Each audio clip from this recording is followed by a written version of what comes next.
Ladies and gentlemen, welcome to LeTip Live. We are coming to you on the LeTip of Hackensack Facebook and YouTube page, and we have a very special guest who we're going to learn more about. Today we have Robin Ricca from Ricca's Auto Body. So Robin, welcome to the studio. Glad to be here. It's awesome to have you. You know, you're one of my favorites. Your mindset when it comes to business and with the group and bringing everyone together and everyone helping each other is awesome. It bleeds through our Zoom screens every Wednesday morning. So it's a pleasure to have you here and learn more about you. So welcome. So what does LeTip mean to you? Well, LeTip came to me very late. Thank you to LeTip member Dr. Paul Alberg, who introduced me to LeTip. And, you know, it's funny that I've been repairing vehicles for people in the Hackensack community and the local communities around it.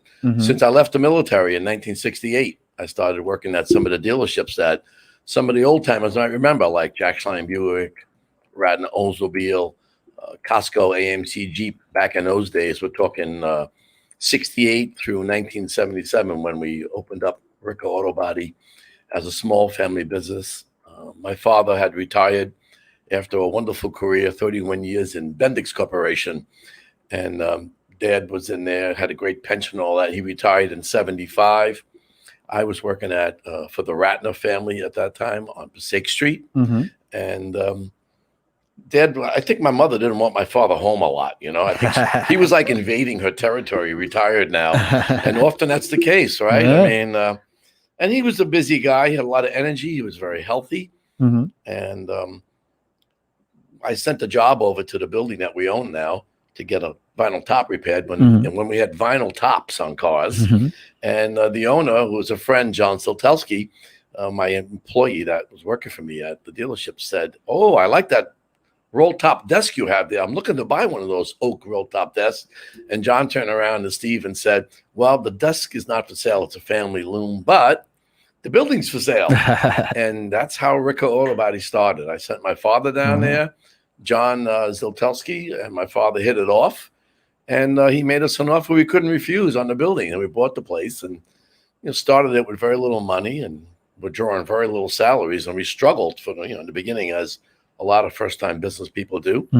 And then through education and networking, the business started to grow within the community. Some of my former bosses were doing business with us to help us along because we all got along very well. We had trust, which was a really key word in our collision business. In the car business, people won't come to you unless they trust you. They really feel that you're going to be honest with them, show transparency, and work with them and do a good job, of course, 100%. At a fair price. So Ricca Auto Body next week on July 22nd is going to be 45 years in business at the same location. And at the moment, it's for family-wise, it's my brother and I, my younger brother Carl and I, who we still love each other and still get along great after 45 years together, which is something. And my older brother Fred is our supplier, and we spend lots of money with older brother Fred. And he supplies us our sandpapers, paints, materials, clear coats, catalysts, and all the necessary materials that are needed to perform a good quality auto body job. Awesome. I hope I'm probably one of the first. Congratulations. And it's next week. That's awesome. 45 years. Yeah, we're going to do something after Labor Day with the employees, and we're going to have some kind of a party. And we were just announced by the Hackensack Chamber of Commerce. We're very proud that they're going to honor our business because we also give back to the community. You just can't take. If the 100%. community's been good to you and you're in business, you have an obligation to do something. So, I help raise scholarship money through the chamber. My brother is a past president of the UNICO, United National Italian Organization. They raise scholarship money, and you try to do a little good back. Say thank you. 100%. I definitely, believe in karma. What goes around comes around. You do good things will come back around. And you talk about, as starting your business and going, and people think, you just be an overnight success. I'm sure there was some struggles. I'm sure there's a learning, and I'm sure, to be an overnight success, I think the quote is to be an overnight success takes about 10 years. So it took years for us to really get it rolling forward. And of course, trying to figure out budgets and equipment. And today, in the collision business, you need a lot of equipment. Oh, now. yeah. These cars are becoming extremely complicated. I mean, they're little satellites. I mean, my GMC pickup truck is a Denali, for instance. It has between 40 and 50 printed circuits or computers in it. So, when you have an accident today, we have to pay attention to the technology now. And, we got to fix the car properly. There are liability issues, and the insurance companies want verification that these systems, all these technologies, airbags, supplemental systems, or supplemental restraint systems, SRS, it says on your steering wheel. They're attached to the seatbelts, the airbags in your steering wheel, the airbags in your dashboard, the airbags in your roofline now. And the cars have really become very, very complicated. And I'm sure it changes on like an every month basis. It does. Actually, we just learned that our scanner, which was over $4,000, is now becoming a little bit too old. And we're probably going to have to invest into another scanner. And one of my fellow LeTip fellas, Mike Satani, was just telling me that he had bought a scanner. And I think he's something like $14,000 or $15,000 for this piece of equipment. And it has, limited lifetime. You try to figure out what your ROI is going to be over the years. But when you need it, right? Well, we don't want to release a car out of our shop unless we would put our own wife and children or family members in the car. And we're old school, and we actually care about our customers. And, we're supposed to make a fair profit. But most important, the quality of the work is very important to us. Which definitely separates you from not only in your industry, from in business in general. A lot of people think about what they're going to get out of it, how much money they're going to make, return on investment, or everything that you say whenever we're talking is how can you provide value? I wouldn't drive this car. I wouldn't put my family in this car. You know what I mean? You're treating everyone like family, and that's great. You come in my shop and you're going to get either Carl or Greg, who's our office manager. Greg was in business for 38 years, and his property was taken away from him in Lodi through eminent domain. And he ended up saying enough at his age, and he came over and works with us. And Greg has a key to the front door. He's wonderful. And when you come in, you're going to find 3 individuals that actually care about your problems. And, we try to fix your car up. But, a lot of times people come in the day of the accident, and I got to be a little bit of a therapist and tell them that, you're not in a hospital and we do have lots of parts for cars and you're going to be okay here. But, it's different today. Today, women are half of my client base. And when I started my career back in the 60s, that wasn't the way it was. Women may be 15 or 20% of my client base. So today you need to keep a clean office, a clean bathroom. And I spend much more time with women as far as claims processes are concerned because they're not familiar with cars. So if you look at my reviews, we have pretty good reviews. You'll find out that most of my reviews are by females because I think women send us four referrals to 1 for the guys. Because, the girls are networking. They have children to take care of and families to take care of, and they need help. You take the limousine away from them, and they're dead. They got to get the kids. They got to get everybody cooking. And I'm sure, because of the great job you do, you're even getting more referrals because it's like night and day compared to your competition. Our primary business is repeat referral. We do not do a lot of what's called direct repair. We only have 1 or 2 companies that we do that with, and they're really good companies. And then, of course, a lot of word of mouth. And then, of course, we have different organizations we're involved in, and a lot of clients come out of those organizations that we interface in. For instance, I'm a member of a small Blue Jeans Yacht Club on City Island. Nice. And I fix a lot of cars out of City Island, and I treat them extra special, of course. Nice. They're my friends. Awesome. And going back to, LeTip, networking is a great thing. It's something that every business should be doing. So it's great to be a part of groups like this and, meet people like you. It's it's a pleasure to have everyone in the group come in and hang out at the studio. Our LeTip group, and I can't speak for any other ones, but I'm aware that there are other ones. Yep. But this LeTip group, first of all, our president is quite the character. He's very, very modern. He's very energetic, and he does a fantastic job. Craig is a wonderful president, which is why he unanimously got back in again. No one challenged him, of course. But the whole board of directors, and I've done business with a bunch of them, are very easy to work with. They're very honest human beings that have a lot of integrity. And the only thing that bothers me is I haven't been in this group a lot longer. I'm a hack-a-sack 1,000 years, and I only found out about LeTip. February was finishing our first year.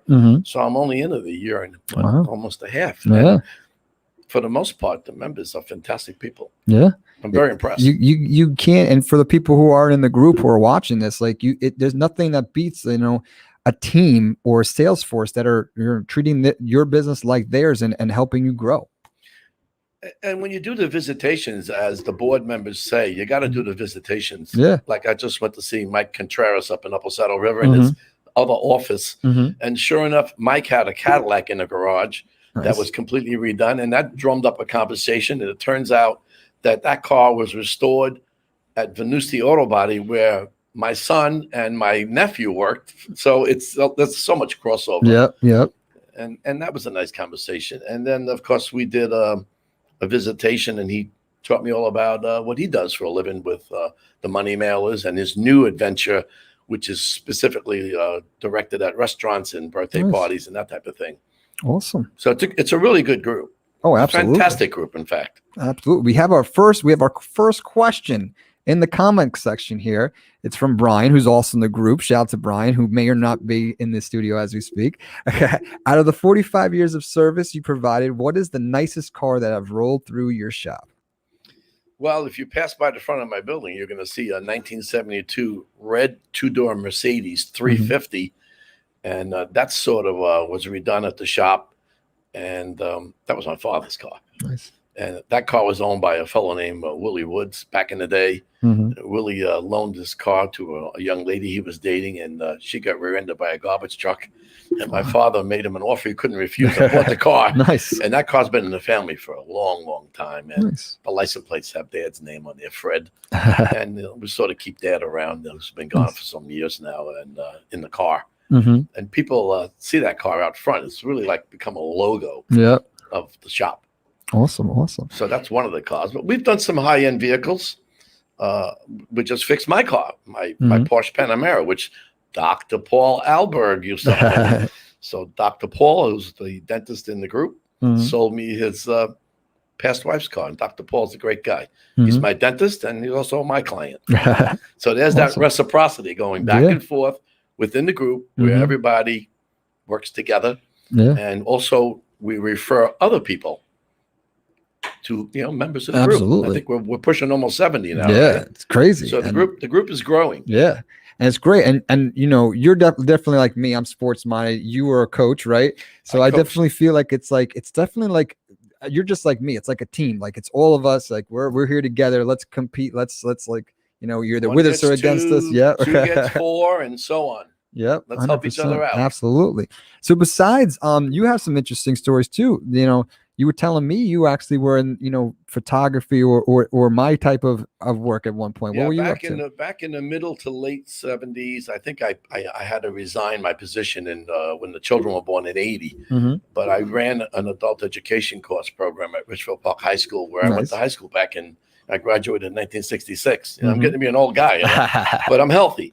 And I ran an adult education course, and I had a lot of connections back in those days. I was doing what was called stringer work.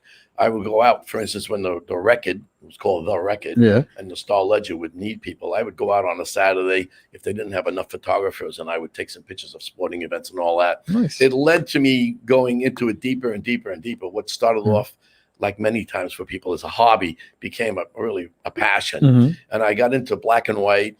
And my two areas that I enjoyed were photojournalism and landscape. So while I was doing all these fishing trips in Montana, and I've been lucky to travel through all 50 states. Nice. Which is something. And I got into that, and I applied for the job and got it. And I had about 3 or 4 years of so much fun with really great people. But I had incredible guests. I had Eddie Adams, who won the Pulitzer Prize for the Time magazine cover shot of a South Vietnamese officer executing a North Vietnamese officer. Wow. Eddie Adams was living in Pagoda. He would come in and do 3-hour night. I mean, the janitors in the high school were throwing us out. He just brought all this wonderful stuff in, and he was a very kind human being. John Gibson, another award-winning fellow, would come in, and he would do a lot of stuff. He was with Star Ledger for many years. And then, of course, from the record, Al Paglione was a customer at Ricca Auto Body, and he would come in and do something also. And all three of these fellows have passed on, but they were just wonderful guys that had a passion for photography and excelled to the top. Yeah, which leads right back to passion. You know, I definitely see it in your eyes, and, and not only in the auto body industry, but taking care of the group and bringing people together. It's what we're all about as well. We've actually turned our visitations. So for you guys watching the LeTip, member, we actually turned our visitations into spotlights to promote people in the group. And this is not even a visitation. We just want to come and hang out with you. We're having fun. Absolutely. Absolutely. So that's what, that's what LeTip's all about. Coming together. We're like a second family, coming together as a team and helping each other's businesses. It's not even, we don't even think like about the business 24/7. We have like, nights where we have gatherings and mixers, and we just like to hang out with each other. Help people. Absolutely. It's about the people. 100%. 100% about the people. And that's, a little secret. We'll go on a little sidetrack. That's exactly, we'll give you a little social media tip. That's exactly what social media is about. We were talking about it earlier. Yes. Like people just want to sell things, and people just want to be like, hey, bring your car to my shop, or hey, come eat at my restaurant. No, you want to like give people value. They don't want to be sold. They want to see, they want you to provide some type of value. And what we do here is we provide so much value that you feel guilty if you don't doing business with us, because we provide so much business and you want to do business with us. People want to trust you. 100%. They want transparency. Mm-hmm. They don't want you to play any games today. Yeah. And you have to sell completely different than we did back in the day. Oh, yeah. That whole high pressure salesman is over. Mm-hmm. Yeah. It's done. Yeah. And if you don't really care about people and help them, they're not coming back to you. Mm-hmm. I mean, there are auto body shops that are involved in towing, for instance, and we call them hit and run. They'll come in, they'll do the job, and they'll take it for as much as they can, and they don't really care if you come back because they're going to tow another person in. Yep. We don't have a tow truck shop. We chose not to go that route. So our business is based on high quality work, repeat referral, and try to do the right thing, and others will bring more clients to you. Love it. Great stuff. Any hobbies or interests? Can't speak this morning. You have? Well, I've been racing sailboats for a very, very long time. That's very cool. Let's go down that road. I'm racing sailboats.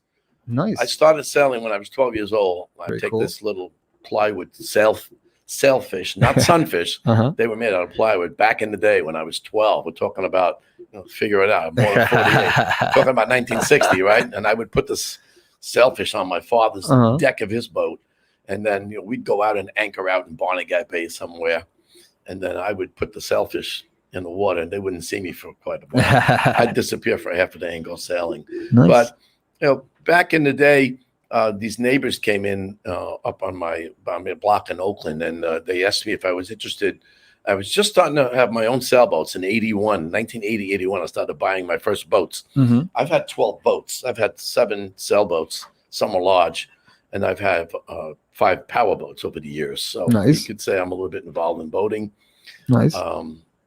And it grew into a monster like it does for all aggressive people. And I started racing with Rick and Julie Palm, who I still sail with to this day. Awesome. And they introduced me to the City Island Yacht Club. So I moved my vessel from the Hudson River in Haverstraw up to City Island and became an avid racer. And I had amazing mentors. And over the years, I went to school at the Merchant Marine Academy for these North University classes, Doyle classes, all these professionals. Because, all the professionals do is make you better. Yeah. So if you're hanging out with people that are better at it or smarter than you at a particular subject, all they're going to do is bring you up the ladder, right? Yeah. So in 2000, the fall of 2002, on late in the fall, it was, I believe, October 31st, I purchased my first large racing sailboat, which was a Sovereign 33, and it carried 9 on board. Wow. And I decided I wanted to go out there and be the captain, write the checks and prep the boat, and do Nice. the whole deal. I was racing one design in the ocean in the J44 fleet with Len Satar, who owned a boat called Vamp, a J44. I spent 6 years with him, and they trained me, and I delivered that boat back and forth to Bermuda and the BVIs. So in 2005, I made my third attempt to try to win a national title with this Savo 33. Wow. And we tried in 2003. We got beat up pretty bad. We were the new guys, right? Back of the pack. We went back in 2004, and we did a little better, sort of middle of the pack. Nice. And in 2005, I said, I'm going to spend some extra money. I'm going to get a good tactician on the boat, and I'm going to train my crew. And we started in May, early May. And the national title in 2005 was on August 28th and 29th. And I won a national title. Nice. In the That's 2005, very awesome. in the Savo 33 one design Wow. class. Wow. And that was 5 ugly competitive races over 2 days. 3 races on Saturday, 2 races on Sunday, and we won it like within 2 points. Wow. It was a battle. And you could have easily gave up after that first race. No, but no. you We did were not. going after it. You're going after it. I gathered the right troops, with a Yeah. lot of training. Every Nice. Wednesday, every weekend, we were out racing. I was racing 4 days a week in those days. Wow. I wanted that title. Nice. And I got lucky because I was looking for, a little silverware. I never dreamed that we'd get the first place. That's awesome. And just for you guys to know, and correct me if I'm wrong, we're not talking about like a little speedboat where you hit the gas and it goes. You need to know starboard side with the winds and everything. Sailing is very, very complicated. Yeah. I still sail on Wednesdays and Thursdays. I'm still active in my yacht club, but now I have a powerboat. I just sold my sailboat 2 months ago, and that's probably going to be the last bigger sailboat I own. I'm getting a little older now, and sailing is abusive to the body. When you race in the ocean and you go through the Gulf Stream, it's a beating. Yeah. Just to give you an example, the race starts on Friday night from Newport, Rhode Island to Bermuda. It's 100 hours nonstop. Wow. It's 12 people on board, and you change every 4 hours. So it's 6 up and 6 down rotation for 100 hours. Wow. So when you do get to Bermuda on Tuesday sometime, depending on how much wind we have, you crawl off the boat and you sleep I for bet. you sleep for a day. Just a little bit. You sleep for a little bit. Oh yeah, it's a beating, but I can't do it anymore. Nice. You got to know when to get out of that. So I race smaller boats now. Cool. With lighter loads, so I don't hurt myself. Yeah, I bet. Well, I hurt myself a couple times. Oh yeah. Anything you want to share? Well, I had a hernia. Oh. Because I was a primary trimmer on the J44s, and the loads are incredible. Oh man, it's physically abusive for 100 hours. Yeah, I bet. And you're working. Yeah, those hours. you want to win. You're trimming sails, putting the chute up, changing sails in the dock, and sometimes the Gulf Stream is not so pretty. And you probably can't eat, sleep even if you had time to. No, you sleep because you by the second or third day you're pretty beat up. you get to sleeping in. Cool. Favorite food? Got a favorite food? I'm Sicilian. Pasta. Okay. Fish. obvious. Favorite movie? Modern movie? Yeah. Bronx Tale sort of was my life. I like that movie. It was 1966. Yeah, great movie. And I was hanging out in that area of the Bronx. Nice. So that one there really that's personal for me, that yeah, movie. and a lot of life lessons in that movie. There were. That was an amazing movie. Amazing movie. And little did I know I ended up sailing in the Bronx and out of Long Island Sound. Old movie, African Queen. Okay. I love that movie. Nice. It's water. Cool. I'm a water person. You're a water guy. Awesome. Good stuff. So anything else coming up? Any events? Well, yesterday was a little special for me.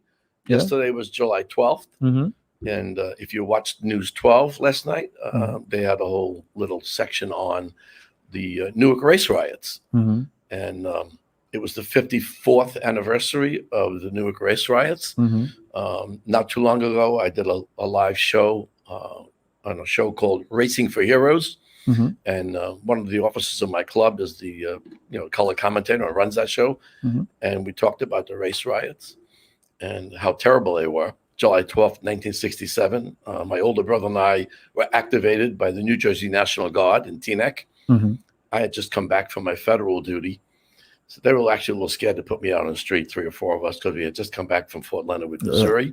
Ironically, by the way, fellow member, Eric Garcia. Mm-hmm. I just ordered the front door from him, Yeah. patronizing my LeTip member. And in conversation, turns out that Eric Garcia and I trained as combat engineers in the same Fort Leonard Wood. Wow. Who knew? Who knew? So you're talking. You know. Yeah. But anyhow, the riots in Newark, they're taking the very precinct where the young man was beaten. Mm-hmm. And, you know, obviously there was some wrongdoing going on. And that's what started the riots. Mm-hmm. And they're going to make a museum out of it. And they're going to do a whole museum on the riots on July 12th of 1967. And they were terrible. And to be honest with you, I blame everybody because all sides were doing the wrong thing. Yeah. The community wasn't doing the right thing. Some of the soldiers weren't doing the right thing. And it was a very, very tough thing for me to go through at 19 years old. I just come back from my military duty. And I was raised in a very warm, loving Sicilian type of family. I mean, it was all about the family with the 4 kids. And I went down there and learned how bad we can be sometimes. Yeah, I mean, riots are terrible. I can only imagine, like you're just away doing service, and you think you're going to come home, finally get a break from it, and then you're thrown into another situation. Well, you know, I went in the service, and I was a pretty rough teenager. You know, a little bit of the Bronx Tale, if you would. And let's just say I wasn't doing a lot of good things when I was 18 years old. And I always say when I talk to the kids, when I coached, that the military saved my life. I might have ended up in jail or in big trouble. Yeah. And when I went in through my Vietnam training, they straightened me out. And I'll never forget, I came home after 10 weeks of basic training in Fort Dix. And I went home and I knocked on the door, and I was in my dress green, starched up, looking sharp, lost some weight. I was about 165, no fat on me at all after that training. And my mother opened up the door, and she looked at me. She went, "Is that you, Robin?"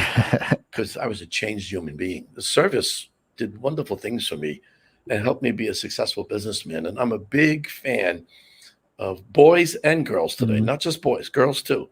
Of, you know, going away, if you're a conscientious objector, if you don't want to use a firearm, well, maybe you can go into the Peace Corps.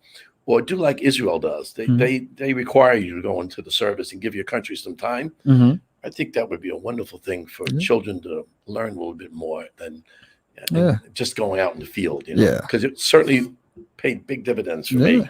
We definitely we want to go down the road of like education systems, but definitely we need to start thinking about what are our kids learning as they're being raised. Yes. I definitely agree. Yes. And going down that road as well, you're a big part of the VA. There's something with the VA going on? No, I'm not, but I'm very sensitive to veterans. Gotcha. I lost 6 of my classmates, came back in body bags. You know, the 60s, you know, one of the things, I have a New Jersey teacher's license, and I coached for many years as a paid coach in ice hockey. I also coached in baseball. And a lot of teachers will tell you how great the 60s were. It was the best time to grow up. But unfortunately, I don't hear them talking about the fact that we were burying some of our dearest friends and classmates. And so for me, the 60s were very, very high, but also very, very low. And I remember going to those wakes. And I remember some of my friends coming back with serious, post-traumatic syndrome. They were really hurting. Yep. Yeah. That's tough. I see their faces as I speak to you. Yeah. It doesn't go away. I bet it's definitely a tough situation. And thank you for your service. And I'm sorry to go through. I'm very, very proud to say that I served in the military and did some part. You know, my father was not a big fan of the Vietnam War. So he asked my older brother, Fred, and I to volunteer and try to keep us out of Vietnam. It turns out I never did go to Vietnam, but I did all the training, and it was really tough. It was tough, but it taught me discipline. It put me in incredible physical condition, and it made me a better person. Yeah, it really did. Absolutely. Plus, at 19 years old, you know, shooting a 3.5 rocket launcher off your shoulder, that's a pretty big rush. Oh, man. You know, talk about fireworks. These were serious, those serious fireworks. Serious fireworks. Yep. So I do want to remind you guys, we are live. So if you have any questions, comments, concerns, please don't hesitate to put in the comment section. We'll answer them live. And that was kind of your last chance as we kind of wrap this up. Anything else you want to add, Robin? Yeah, I just want to add that, you know, we all got to do better. Absolutely. I mean, we all have ups and downs in life. I've certainly had a couple of tough years. I lost my wife, who I was with for 50 years. 7 years together as courting, as we would call it back in the day. And then we were married for 43 years, and she passed away in my arms in the home that we made 2.5 years ago. But I'm dating a nice young lady, a wonderful young lady now, and my wife would want me to go on. And you got to keep trying. Yeah. Can't quit. Absolutely. Nope. And LeTip has been fantastic. And 100%. I've met so many wonderful people in LeTip. They've come to my shop. And, when we're at our meetings, it's one thing. But then when they come to your shop and they need your help, recently, John Iachetti is unfortunately what we would call a repeat offender. He's had a few problems lately, but he's easy to work with. We had a great time with him, and we helped him out. So LeTip has been wonderful. I'm very, very impressed with the LeTip organization in general. And the only thing is I didn't find out about it sooner. And it's funny you say never quit. That's literally the reason our company is called Undefeated Media. The stuff that we do, it doesn't happen overnight. This is a longer game. It's a process. You want to provide value. There's a strategy to it. And I believe as a business owner, if you put your head down and go to work and never quit, you can never be defeated. As long as you keep trucking forward. Correct. Good stuff. And that's where we get the 45th anniversary on July 22nd. We still go to work with a smile on our face. And I get to be with my brother, my brothers, and Greg is wonderful. And I have fantastic staff. They work really hard, and we send them to school. We pay for them at school. We pay for their salaries, whatever it takes. And we treat them like an extended part of the family. Awesome. We really care about our employees. And, when they get sick, we get sick. That's the way it's got to be. Well, you're definitely doing it right. And, you do things right, they turn out right. And you are definitely an example of that. So 1, congratulations. And 2, thank you for joining us here. It's been a pleasure to have you. Have any questions for me? Comments, concerns? Well, I'm just impressed with all your equipment here. I come from back in the day when we had silver bromide on film. In fact, I'm going to be giving Doug some of my old Nikon equipment and lenses. Maybe he can use some of that. I have a lot of that, but everything's gone digital today. It's in a different world, and even the pictures that this. Just got an I-12 phone. Oh, look at you! 3 lenses on the back. Yeah, I just got a new one too yesterday. Low light, telephoto. Yeah. Look at this thing; it's unbelievable, and I use it a lot. I take a lot of pictures with it, and I'm not teaching photography anymore. But I guess once we start teaching, we continue to teach. Now I'm showing my son how to do it, and other members, and teach them how to crop. Nice. How to balance the photograph out. 1/3, 2/3. Yeah, look at you. You want to come work with? You want to come work with us? Yeah, we need you. Right. Absolutely. But this is, and I'm lucky, just like you are. We're passionate about this. So like my quote unquote hobby is also my passion, is also my work. So like I don't collect train sets or anything. Like this is what we're all about 24/7. So I'm lucky enough that all the the stuff that we do generate goes right back into the business for new toys. We have a lot of people in the car business in our family. It started way back when my sister married this gentleman, and that was way back before 60. And at one point there were 4 shops, and there's one left, and there were 10 of us in the industry. And back in 79, I joined the Auto Body Association in New Jersey, and there were 4 chapters. Now there's 1 chapter. And I went all the way up the ladder from secretary to director to secretary, became the VP and all that. And again, here we go back to the story. When you're in an industry, why wouldn't you want to get involved with the industry's particular association? And all I can do is make you grow. So we would go to our meetings and we would discuss the problems in the industry. And of course, you can't talk about labor or anything. There are laws against that, by the way, for anybody that's in the industry. You can't set rates and collectively injure the consumer. So that was one of my jobs as secretary, to tell people, no, you can't talk about raising prices, guys. Let's talk about your overhead and how you run your business. And 3M is a big corporation for sandpaper. They would provide a lot of management seminars. And different organizations would teach us how to become better businessmen. And I spent, about 12 years on the board at the Auto Body Association. And a lot of nice people there that I still hang out with. Nice. Yeah, you get friends, people you can pick up the phone and say, hey, did you have this particular problem when you scanned the car? I need that support. They need that support. We go back and forth. Yeah. People don't understand how important your network is and your team of people around you are. Can't survive without it. You are the combination of the 5 people you most hang out with. So pick them wisely. That's, I have to think about yes. that. It's a comment. Multiple people say it. If you look it up, they say that you are the combination of the top 5 people you associate yourself with. So if you're around winners, you'll be a winner. That's if true. You're not with winners, you're not going to win. That's true. So definitely pick them wisely. That's so almost goes back to the saying my mother-in-law used to say, show me who your friends are and I'll show you who you are. That's exactly the same thing, for the kids or for business or whatever. Absolutely. So life is good. I still enjoy being in business. I'm 73 now. Wow. Watching my weight, eating well, staying healthy. Yeah, looking good. And I still enjoy going to business and helping people. Absolutely. It's fun.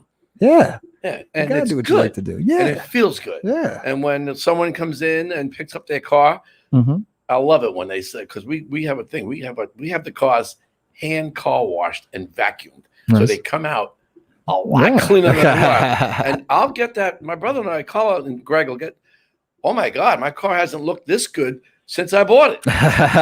And that's what we want to hear. Yeah. Awesome. Great stuff. Robin, thank you so much for joining us. You've been an awesome guest. Love to learn more. We've enjoyed learning about you. If you guys have any questions, comments, concerns, Robin, how can people get in contact with you? Well, they can go right to the shop email, which is Ricca Auto Body at AOL.com. Ricca Auto RICCA AUTOBODY. Watch out for the double A. Yep. At AOL.com. Or they can go to my Robin's Nest at C if it's personal. If it's, that would just be ROBINSNESTATSEA at gmail.com because I am always in my mind at sea. I like it. A watersman here. We're a seaman. What's the waterman? What's the term? Just an older salty dog. But I'm doing a lot of fishing these days. Nice. As much as in fact, Friday I'm going to bring my boat up from Barnegat Inlet to Long Island Sound. But what we're going to do is we're going to go about 15 or 20 miles offshore. And we're gonna look for some tuna because they're catching bluefin tuna right now. Nice. They're catching bluefin tuna as close as 15 and 20 miles inshore. Interesting. Yeah, because of the warm weather, bringing them close to the shore. They are oriented to water temperature, but the bluefin are pelagic, like mao, like different types of species are travelers. They travel from the Caribbean all the way up, so they're a pelagic fish. And they're inter-country and inter-continent, so they only come a certain time of the year, and they go with the temperature. Yes, like the whales, they travel north and south. So when we fish offshore, it's not unusual to see a pod of 15 dolphin.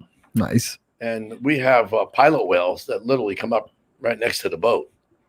That's awesome. And it's something to see those out there. It is. And the tuna, well, they just come hopping out of the water in schools. And they'll eat sand eels and bunker and different types of bait. They're going to go where the food chain is, obviously. Yep. So we find the food chain. Nice. And you can go on NOAA now and you can look at the maps, and they have actually color charts that show your temperature.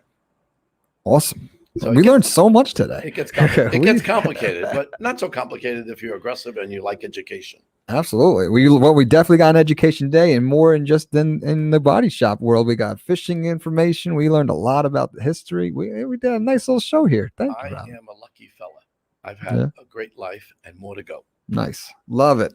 Well, thank you so much for joining us. Thank you guys for watching. If you want to help Robin out, share this video so more people can learn about him. That would be great. And thank you for joining us with LeTip Live.